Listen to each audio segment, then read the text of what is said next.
No plan B. There's no, you also have an engineering degree. There's nothing like that. Well, actually, I do have an engineering degree. Do you? No, seriously? Yeah.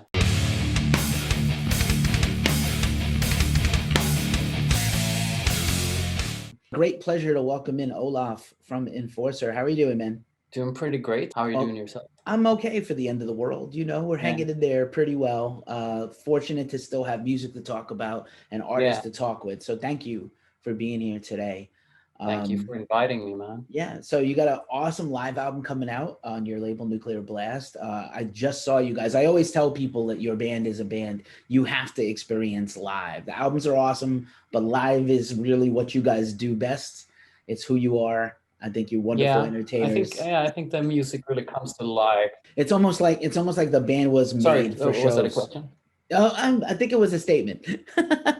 I think it was just a statement. I Yeah, think your band is awesome live, and yeah. I mean, since I mean, just like technically, it's like we don't play too advanced music, so it's like playing live usually gives it like an extra injection of energy, I think. And like say if you're like in a death metal band and play like that's just gonna sound shit live when you're not under like the perfect conditions of playing, since everything has to be so overly tight to be audible, you know what I mean?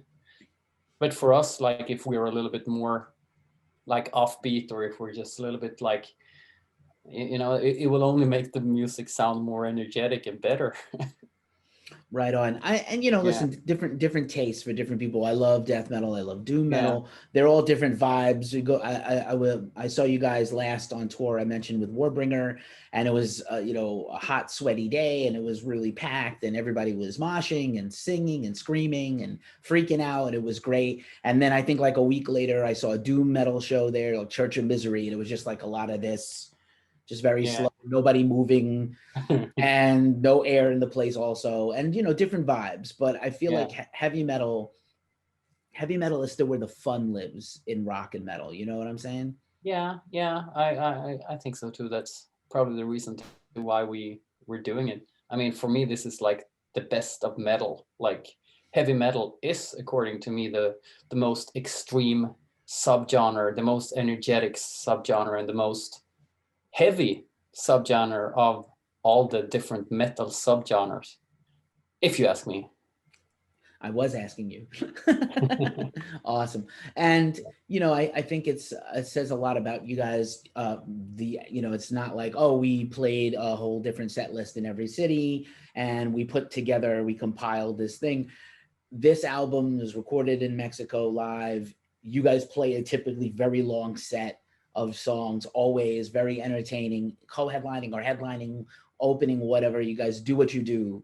I've seen you a few times, and it's always highly enjoyable. Thank you very much. Hopefully, the U.S. crowds live up to Europe. My time in Europe has always been, I've always been impressed with the crowds and the energy of the fans. I think honestly, like I think the scene for traditional metal, whether we're talking traditional thrash or traditional heavy metal, has been like seriously gone forward in the United States. If you compare, I think we were over in the States first time in 2009, and at that time there was absolutely no scene for traditional metal whatsoever fucking ever. You know, you had a little bit of like the thrash wave in like let's say on the West Coast and in some like selected cities. But when we came back in 2016, like 6 or 7 years later, um, it was like a completely different thing. We packed venues all across the continent, and you had really seen that the traditional metal scene had been been growing in the United States similarly to what it was doing in Europe. Maybe I would say 2008, 2009. When we first started the band, obviously there was nothing like this in the entire world. Nobody played like old school heavy metal at that time. Even the bands who claimed that they played heavy metal did in fact not, in my opinion. So I think we were like the first band really to do this like orthodox type of heavy metal again after like such a long time. So we really built this from nothing to where it is today. And it went quick in Europe.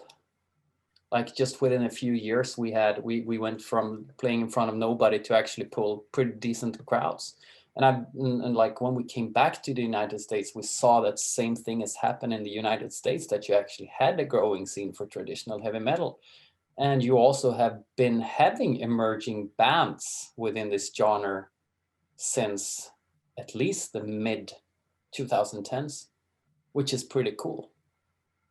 Nice. I have, and Yeah. I agree with that idea. And Yeah. I have two theories on why some of that changed here in America. Yeah. Dio passed away, which was horrible. And I think people, Yeah. the young bands like rediscovered Dio because whenever somebody dies, people remember their career suddenly. And Of of course, course. he was always loved and beloved. And then Lemmy, to a lesser extent, also died. And also, I'm going to say Swords. I feel like Swords made a big comeback in general. Game of Thrones, video games like Assassin's Creed and The Yeah. Witch, The Or Witcher, maybe comic like books.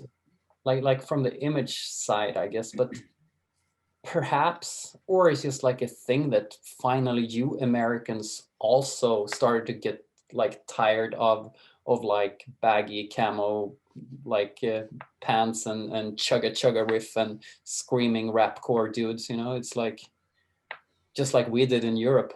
That was couldn't take that anymore. That's awesome. Yeah, we do a lot Yeah. of that. That's some Yeah, as soon guilty as as charged.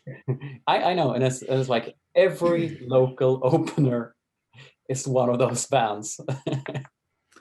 Just we can't get away Nothing from wrong with it, ourselves. but it's just like that's exactly the opposite to what we're doing, and I think that's part of why we've been so successful after all. Awesome. Well, I'm here to say thank you for doing what you do, and I agree and I applaud you Yeah, and well, thank you very congratulate much. I you. do appreciate that. Yeah, man. That tour was awesome. Again, I have to go back to it. I saw you guys in Brooklyn at the Yeah, Kingsland, and it was Warbringer and you guys, and what a beautifully matched. I don't know if you got. I think it was quite a few months of gigs, but at least for our city, it was amazing. We hadn't seen a show like that in a long time. Warbringer also had kind of not, they were working on a new album, so they hadn't been on the yeah, road as much. yeah. So it was really great to get both of you guys. I think it was a nice tour. It was like the second tour that we did together with Warbringer. The first one was very successful, so we more or less just decided to do the same thing again. Got very well along together, and we both share like similar attitudes towards music, even though I would say they have the same like attitude towards thrash metal that we have to heavy metal. I mean that they're really great on what they're doing. They're very concerned about the art behind the music, and not they're just like us. They don't want to be like a cliche band, but they actually want to bring the entire genre forward. And I think that's exactly what we want to achieve also, but with heavy metal. Right on. Do you think, I love that you brought this point up because it was a point I was going to ask you about later. I'll ask it now. Do you Yeah. think that the way to do that is it through lyrics? Is it through songs? What do you think is the most genuine way to do that? I think it's so much more about that. I mean, it's about an entirety. It's not about lyrics. It's not only about music. It's just like an attitude thing, Dude, I live my life like the 90s never happened musically. And I mean, I'm when it comes to metal, I'm only into like 70s and 80s. And I mean, because I simply don't like what happened in the 90s. That was like terrible for metal music, if you ask me. Like chugga chugga stuff and rapcore and all that kind of things. And so I'm just like, ooh, don't want to even. I'm pretending that it doesn't exist, and I live a more happy life. No, but I mean, I think it's no difference. Like what I'm inspired by. If this was like 1987 and I was inspired by contemporary music, it would still come out the same way. But now it's 2021, but I'm inspired by the same type of music, But at the same time, I don't want to like I don't want to be a cliche band, and I really don't want to like, this is no like tribute to the past. This is forward 220 miles per hour, you know? Right on. What was the very first record you got that inspired you to want to make music, or the first song you heard that made you want to make Oh, it's music? just like, that's like before I can even remember. I'm so much grown up with music, rock music, folk music, classical music. So like doing music is something that I've been like, that I've been wanting to do, and that I know that I've been wanting to do that even before I can remember. But when that interest met like the discovery of heavy metal, then there was like something really special, like a special combination, like an explosive combination of some kind, you know. Nice. And that was happened very early on in my life. I was like 5, 6 years old or something, and since that's been like the only thing that I dedicated my entire life to. No plan B. There's no. You also have an engineering degree. There's nothing like that. Well, actually, I do have an engineering degree. Amazing. Do you? No, seriously? Yeah. That was a guess. I swear. Yeah. No, I mean, music is the passion, but I would also be kind of naive if I just like counted on that I would make a good living out of it, because I mean, that's like, make a proper living out of doing your passion is like winning on the lottery. Even if you go kind of far, I mean, we've been going kind of far, but I still make no millions, man. Nobody is. Very Oh, few. yeah, It's really. exactly. It's like the absolute top. Yeah. So you gotta have a plan B, man. This is Or it's random. not even a plan B, but it's just Yeah. something that I can, like a way where I can like just make bread money, pay my bills, my rents, live a decent life, be able to do music, you know. Right. I was going to say Yeah. just randomly and apropos of probably not much. Today is or would be Johnny Cash's birthday. And Johnny Yeah. Cash is a guy, right, who made no money for most of his life. He made Yeah. 100 records easy, like almost Yeah. 100 records. He made money like at the very end of his life and in little bits and pieces. But he also followed his passion. He didn't let everybody told him he wasn't going to succeed. He did everything his own way, the opposite of the rule book, and he Yeah. still is considered like a legend, right? So even if you don't like Johnny Cash's music because it's not whatever, but like that's amazing. It's a good story, and I think that's how that's like a true artist, and how true artist works. You know, you do it because you have a like never-ending passion for what you do, and you don't do it necessarily for success, but you do it for the sake of the art. Right. And yeah, that's what keeps me going too, man.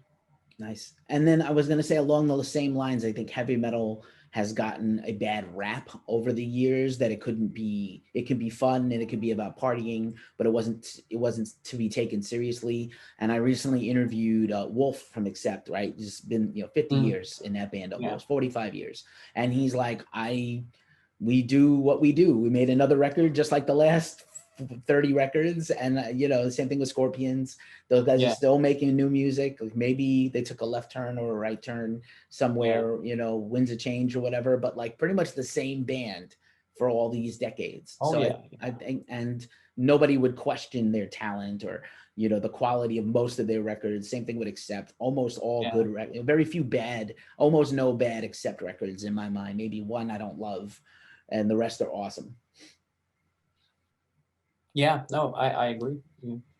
But I always feel like heavy metal in particular has like a reputation, like it's somehow less, or it's not as serious as or as important. I think in the United States especially, I mean, since heavy metal been, I mean, United States never really had much of a heavy metal scene.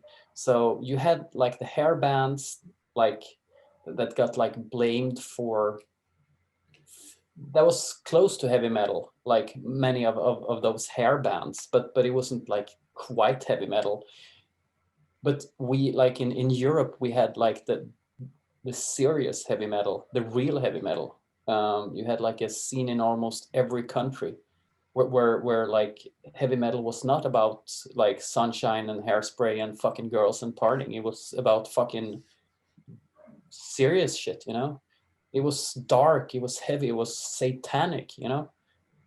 But you didn't quite have any bands like that in the United States. It's at least no bands like that were famous. And I think that has led to that in the United States, when you say heavy metal, people think about the hair bands, like the cliche bands, you know. So that's kind of why I think that heavy metal has got kind of a like ironic like vibe over it, especially in the United States, because you didn't really have any heavy metal bands. You went from hard rock like Mötley Crüe, Van Halen, straight into like thrash metal. But in Sweden, we didn't really have any thrash metal. Thrash metal never really existed in Sweden. We went from like heavy metal to fucking Bathory's debut album in '84, and since that, it was all about extreme metal in Scandinavia. Amazing. This could be Yeah. the whole interview right here. I could do hours of this. I know you don't have all day, and I appreciate. No, but it's very different. Like especially touring the USA so much, to see like the different views, and people think that when we come to America, people think that we're ironic, you know, but we're not. We're not hair bands. We don't look up to the hair bands. We look up to the serious heavy metal bands from Europe mostly. Of course. We were having I think I had a conversation about this at your show. Yeah. It was like, like most people are here, and I would say the fans get it. The American fans do get it. I think so too. Yeah. I'm glad about that. It's an interesting perspective for sure. Yeah, man. Oh, I love talking about this with you. Thank you so much. So we have this live record coming out March 19th on Nuclear Blast.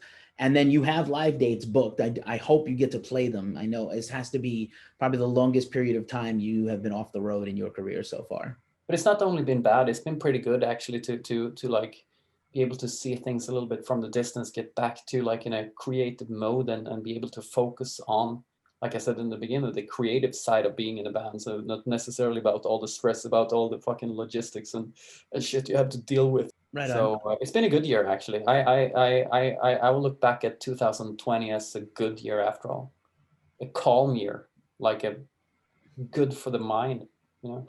Nice. Have you been? I imagine listening to a lot of music, but read any good books, seen a good movie, anything, any new hobbies? We haven't really had much of a lockdown, like a proper lockdown in Sweden, so we've been able to do, like my life's been looking like pretty normal actually, except from the fact that I haven't been able to play any shows. But apart from that, I've been working like usual. I've been writing music. I've been spending a lot of time in the studio, you know, been able to focus on my like private interests. All right. A lot. Yeah. So it's been a good year. Yeah, I'm relieved to hear that, instead of some artists I've talked to have been having a very hard time. So I'm really glad. But at the same time, I there's a saying like you shouldn't have all the eggs in the same basket. So I have it's been okay for me. All right. Yeah. I'm happy to hear it. Let me tell you. Yeah. There's enough pain in the world, and again, I know, and especially in the business also, you know, it's it pains me to see how people, venues, business things are suffering from this, and you know. Right. Well, hopefully it starts, I think, small and then gets bigger. Yeah. So hopefully, as things get back to normal somehow, either this year or later this year, when we start to get back our shows, like I said, you have tour dates booked for this late spring. So I'm hopeful, I think late spring. So I'm hopeful that you guys get to do what you're supposed to do, and get to bring in music back to people in person. And then we get our tours and festivals back, and we get you back over here, maybe with a new record next year, maybe. Yeah. We I was just going to answer something. No, we have a lot of new music actually, you know. Like I said, I probably wrote demos for 10, 15 songs, you know, during 2020. So when all this stress about everything has been like out of the way, I've been like, whoa, I'm just been like erupting music. Awesome. And good music also like stuff that I'm incredibly excited to release. So I'm just practically just waiting for a release date to get this stuff going. Nice. We're aiming for first part of 2021 at least. So yeah. All right. Yeah. All right. Good to hear it, Olof. Thank you so Nice. much for hanging out with me today. Live by Fire 2 is coming out March 19th on Nuclear Blast. It's always a pleasure, my friend. And I hope next Yeah. time we do it in person with some beers. Oh, of course, dude. I'm not the you. There's no better way of persuading me to something than with beers. That's it. Beer is the way. Thank you so much, man. Okay. Take care.